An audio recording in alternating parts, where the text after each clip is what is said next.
La quatrième race, racine Atlante. Cette race habitait Atlantis, sous-race de la race racine Atlante. La quatrième race racine, l'Atlantaine, selon la théosophie, est née il y a environ 4 500 000 ans en Afrique de la quatrième sous-race des Lémuriens dans une partie de l'Afrique qui avait été colonisée par cette sous-race dans la zone maintenant habitée par les Ashantis.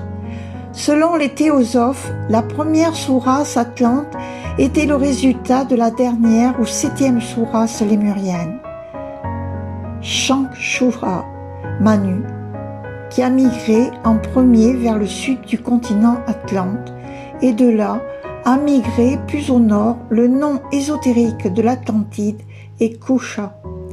La race racine Atlante avait des caractéristiques mongoles. Ils ont commencé avec une peau de bronze et ont progressivement évolué vers les races indiennes d'Amérique rouge, brune et mongoles jaune, car certaines Atlantes ont finalement migré vers les Amériques et l'Asie. Les 7 sous-races de la race racine Atlante étaient les Romhal, les Tiavati, Cro-Magnons, les Toltecs, les Sémites, les Acadiens. Les descendants des Atlantes, selon la théosophie traditionnelle, comprennent ceux de la race mongole, de la race malaisie et de la race amérindienne, ainsi que certaines personnes de ce qu'on appelait à la fin du 19e et au début du 20e siècle la race méditerranéenne, à la peau d'olivier. La civilisation de l'Atlantide, pendant de longues périodes de temps où l'Atlantide était dirigée par les Toltecs, les ancêtres des Amérindiens, la civilisation de l'Atlantide était à son apogée. C'était la période entre environ 1 million ou 900 000 ans, appelée l'âge d'or de l'Atlantide. Les Atlantes avaient beaucoup de luxe et de commodité. Leur capitale s'appelait la ville des Portes d'Or. À son apogée, elle comptait 2 millions d'habitants. Il y avait de vastes aqueducs menant à la ville depuis un lac des montagnes.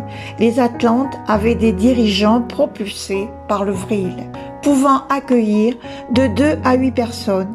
Le système économique était socialiste comme celui des Incas. Les Atlantes ont été les premiers à développer la guerre organisée. L'armée a déployé des cuirassés aériens propulsés par des vrilles qui contenaient de 50 à 100 combattants. Ces cuirassés aériens ont déployé des bombes à gaz toxiques. L'infanterie a tiré des flèches à pointe de feu. Les Toltecs de l'Atlantide adoraient le soleil dans les temples aussi grands que ceux de l'Égypte ancienne, décorés de couleurs vives. Le mot sacré utilisé dans la méditation était To. C'était l'équivalent du mot sacré arien Om. Comme indiqué ci-dessus, les Toltecs ont colonisé toute l'Amérique du Nord et l'Amérique du Sud et sont ainsi devenus le peuple que nous connaissons sous le nom de Amérindiens. La chute atlantide a commencé lorsque certains Toltecs ont commencé à pratiquer la magie noire vers 850 000 avant Jésus. Corrompus par le dragon Teveta, connu sous le nom de Devadatta, l'adversaire de Bouddha, le peuple a commencé à devenir égoïste et matérialiste. Peu de temps après, les Turéniens, les ancêtres du peuple que nous connaissons maintenant sous le nom de peuple turc, sont devenus dominants dans une grande partie de l'Atlantide. Les Turaniens ont continué la pratique de la magie noire qui a atteint son apogée environ 250 000 avant JC et continué jusqu'au naufrage final de l'Atlantide. Bien que les magiciens blancs s'y soient opposés, le maître Moria s'est incarné en tant qu'empereur de l'Atlantide en 220 000 ans avant JC pour s'opposer aux magiciens noirs. Les magiciens noirs utilisaient des sorts magiques pour élever des chimères homme-animal. Ils possédaient une armée composée de chimères qui étaient des composites composés d'un corps humain avec des têtes de prédateurs féroces tels que des lions, des tigres et des ours qui mangeaient des cadavres ennemis sur le champ de bataille. La guerre entre les magiciens blancs et les magiciens noirs s'est poursuivie jusqu'à la fin de l'Atlantide. Les maîtres de l'ancienne sagesse ont averti par télépathie leurs disciples, les magiciens blancs, de fuir Atlantis dans des navires pendant qu'il était encore temps de sortir avant le cataclysme final, comme indiqué ci-dessus. La subversion soudaine finale d'Atlantis en raison des tremblements de terre s'est produite en 9564 avant JC. Dans l'univers de Blavatsky, la cinquième race racine aryenne. Les débuts de la race racine aryenne, Blavatsky a affirmé que l'humanité appartenait à la cinquième race racine, la race aryenne, qui selon les théosophes est issue de la quatrième race racine Atlante, qui a connu il y a environ 100 000 ans en Atlantide. Selon Powell, lorsque Madame Blavatsky a déclaré que la race racine aryenne avait 1 million d'années, elle voulait dire que les âmes des gens qui se sont incarnés plus tard physiquement en tant que premiers Aryens, il y a environ 5000 ans, ont commencé à s'incarner dans les corps des Atlantes il y a 1 million d'années. Cependant, une autre façon d'interpréter cela est que la nature a commencé à créer la race aryenne avec les cataclysmes finaux. Les théosophes croient que la race racine aryenne a été physiquement engendrée par le Vajvavatu Manu, l'un des maîtres de la sagesse ancienne.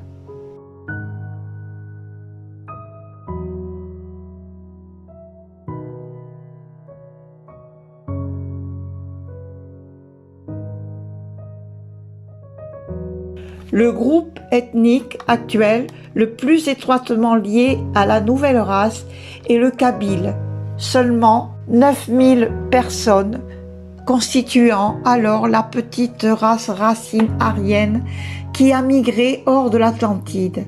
Un petit groupe de ces migrants aryens d'Atlantis s'est séparé du corps principal des migrants et s'est dirigé vers le sud jusqu'au bord d'une mer intérieure, dans ce qui était alors un Sahara verdoyant et luxuriant, où ils ont fondé la Cité du Soleil. Le principal groupe des migrants a poursuivi sa route vers une île appelée l'île Blanche, au milieu de ce qui était alors une mer intérieure, dans ce qui est maintenant le désert de Gobi, où ils ont établi la ville du Pont. La ville du Pont a été construite juste en dessous de la ville éthérique appelée Shambhala, où les théosophes croient que la divinité gouvernante de la terre, Sanat Kumara, habite. Ainsi, l'évolution en cours de la race aryenne a été divinement guidée par l'appel des théosophes, le Seigneur du monde.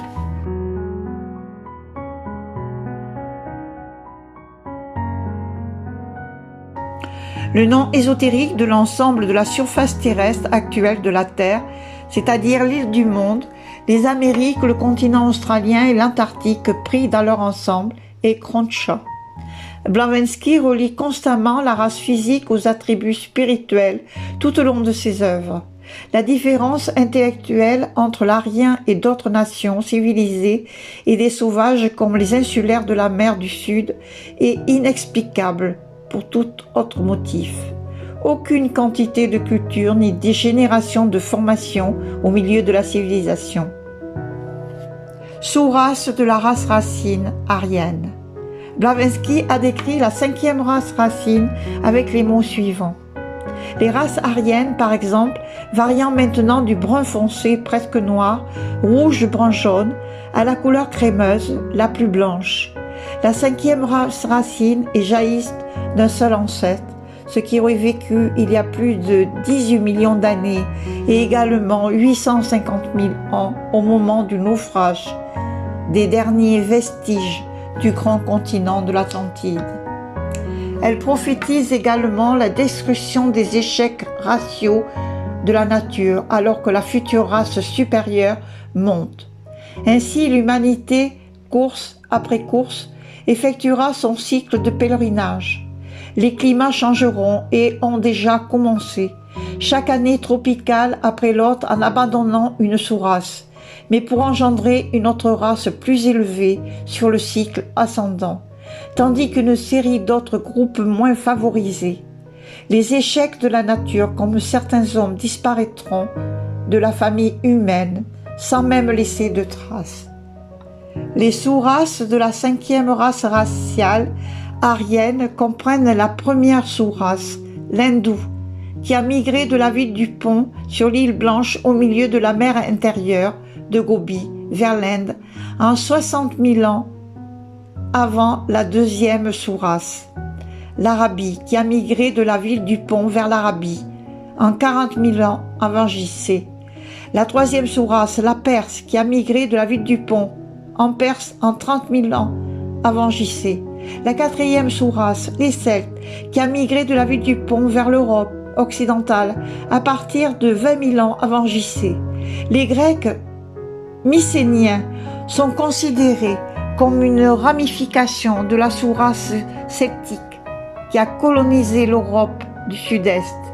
Et la 5e sous-race, la teutonique, qui a également migré de la ville du Pont vers ce qui est maintenant l'Allemagne, à partir de 20 000 ans avant JC. Les Slaves sont considérés comme un rejeton de la sous-race teutonique qui a colonisé la Russie et ses environs. L'émergence de la 6e race, sous-race de la race racine aryenne. Selon Blavatsky, la 6e sous-race de la race racine aryenne commence à évoluer dans la région des États-Unis au début du XXIe siècle. Cette 6e sous-race de la race racine aryenne sera appelée la sous-race australo-américaine et est considérée par les théosophes comme étant désormais issue de la sous-race teutonique de la race racine aryenne en Australie et dans l'ouest des États-Unis. De nombreux individus de la nouvelle race sous-race seront être nés en Californie et ses régions avoisinantes, c'est-à-dire que la sous-race australo-américaine provient des groupes ethniques anglo-américains, anglo-canadiens, anglo-australiens et probablement aussi anglo-néo-zélandais. La 6e sous-race australo-américaine possédera certains pouvoirs psychiques et pour cela le corps pituitaire sera développé, donnant ainsi un sens supplémentaire, celui de connaître les émotions astrales dans la conscience de veille ordinaire.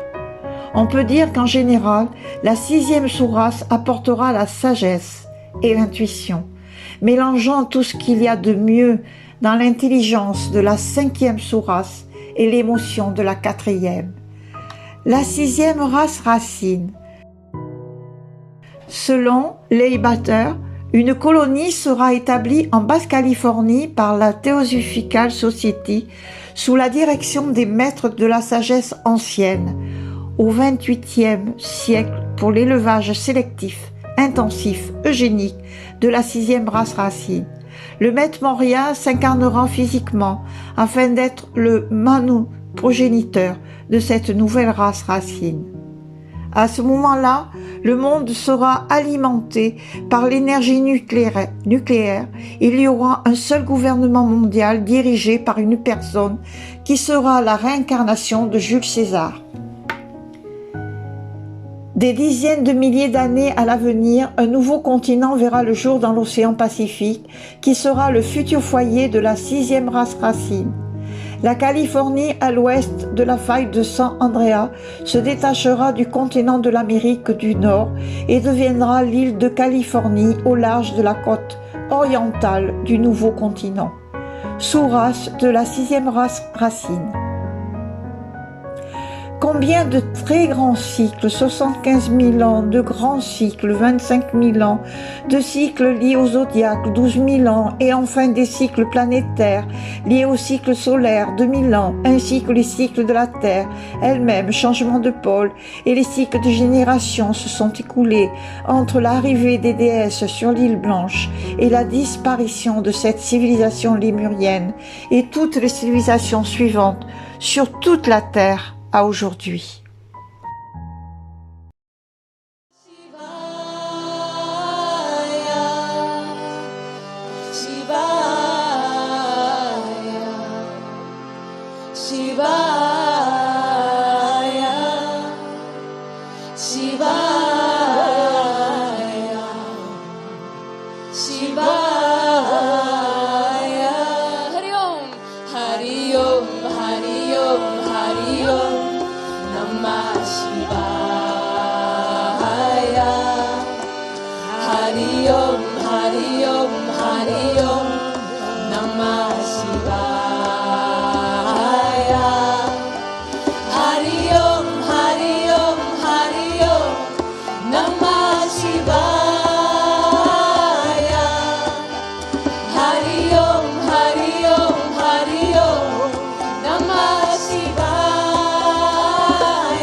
Méditation du 30 juillet.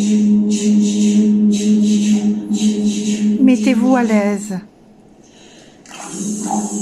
Inspirez et expirez très doucement. Profondément, calmement.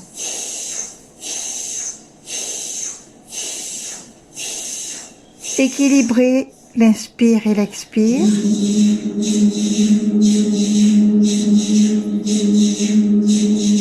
Ayant une influence sur les 3 premiers chakras qui consomment beaucoup d'énergie et qui sont liés à la survie, à la procréation et à la consommation et la sécurité. Inspirez et expirez la connexion au niveau du cœur afin d'activer les 40 000 cellules spécialisées que l'on appelle des neurites sensorielles, identiques à ceux du cerveau.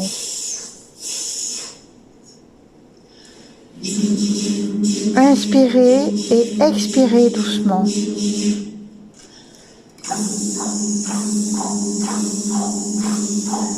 Le cerveau du cœur est un réseau de neurotransmetteurs, de protéines et de cellules qui ressemble à ce que l'on trouve dans le cerveau lui-même.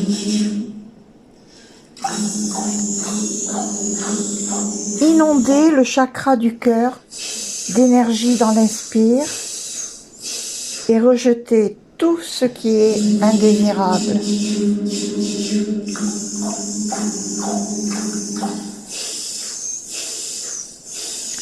La cohérence cardiaque libère 1400 agents chimiques pour guérir le corps afin d'exprimer l'amour, la compassion, l'altruisme.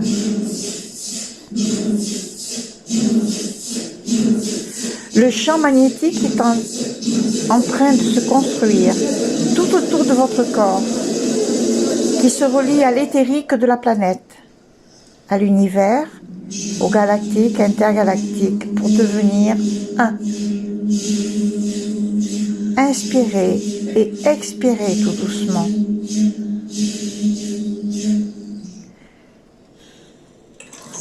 Votre corps devient un instrument de la conscience. Ressentez votre connexion et l'énergie tournoyante de votre cœur. Pour cela, vous pouvez toucher avec votre main ou votre doigt cet endroit sacré que l'on appelle le thymus.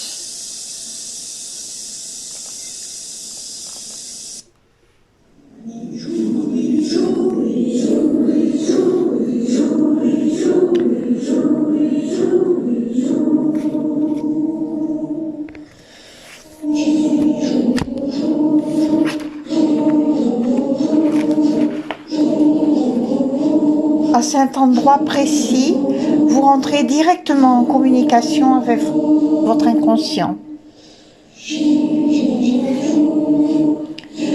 Prenez un profond inspire et retenez quelques secondes votre souffle. Puis, tout doucement, expirez. Inspirez la bénédiction de la vie. Retenez votre souffle.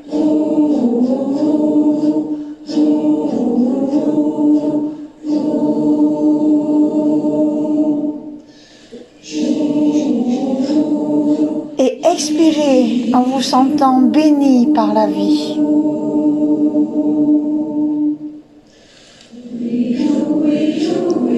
C'est l'énergie bénissante pour votre cœur.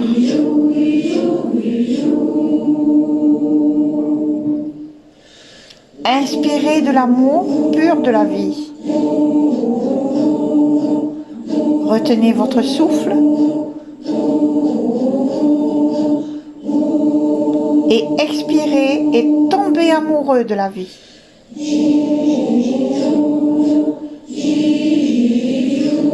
Ressentez-le, ressentez-le, ressentez-le.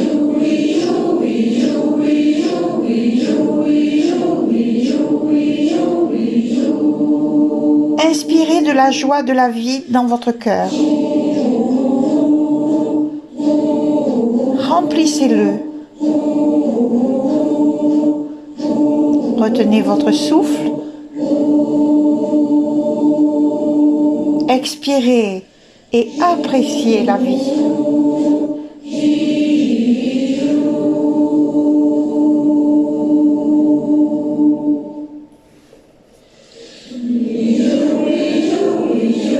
Inspirez ce cœur béni. Retenez votre souffle. Expirez et remplissez ce cœur de bonheur.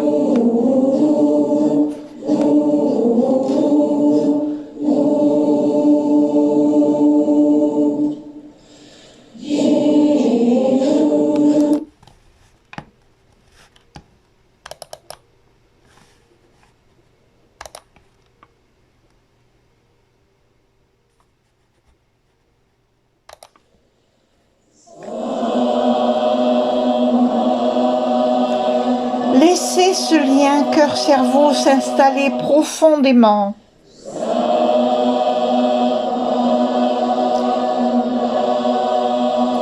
Laissez ce lien cœur-cerveau s'installer profondément à l'intérieur de vous.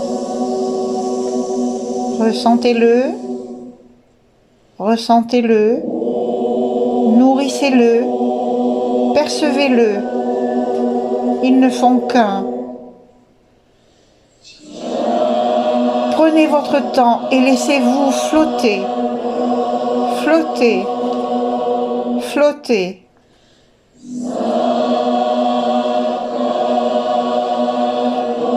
Inspirez l'énergie de la terre qui monte à travers vos pieds, vos jambes, votre thorax, votre tête et tout votre corps.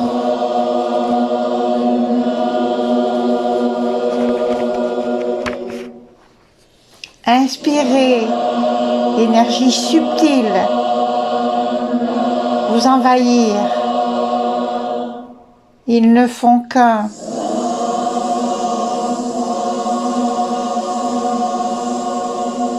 Prenez votre temps et laissez-vous flotter, flotter, flotter.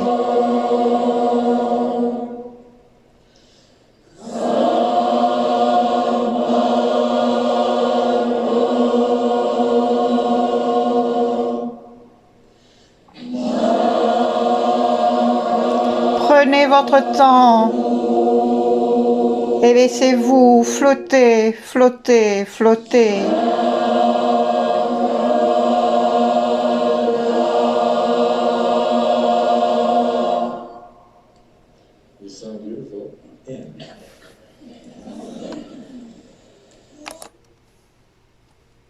Quand vous le sentirez, vous pourrez ouvrir les yeux tout doucement. Et soyez ici et maintenant. Soyez ici et maintenant.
Ji, ji, ji, ji, ji, ji, ji,